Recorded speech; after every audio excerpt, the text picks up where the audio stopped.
আলু ভর্তা করা কি এতই কঠিন যে এখন বাজার থেকে আলুর পাউডার কিনে নিয়ে আজকে ভর্তা করা লাগবে? তাই আমি কি করলাম, আমাদের এইখানেও না আলুর ওই যে পাউডার পাওয়া যায়, তারপরেও আমি একটু আলু সেদ্ধ করে নিলাম, মিষ্টি আলু সেদ্ধ করছি।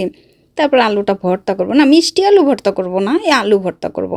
লবণ আর শুকনা মরিচ দিয়া প্রথমে ভাইঙ্গা নিয়ে তারপর পেঁয়াজ আর কাঁচা মরিচ কুচিয়ে দিয়া একটুখানি ডলা দিয়ে নিছি এই যে মাটির ভর্তা পেছনেতে। সেদ্ধ করে রাখা আলু দিয়ে দিলাম 2 টুকরা। এখন খোসা ছাড়াইতে হবে নাকি? না না, নতুন আলু তো খোসা ছাড়ানোর দরকার নাই। আলুর টুকরা 2টা মিহি করে দিয়ে দিছি বেশ খানিকটা ঘি, দেশের ঘি। এখন মাখাইতে হবে, যত বেশি করে মাখানো হবে এই আলু ভর্তা স্বাদ তত বেশি হবে।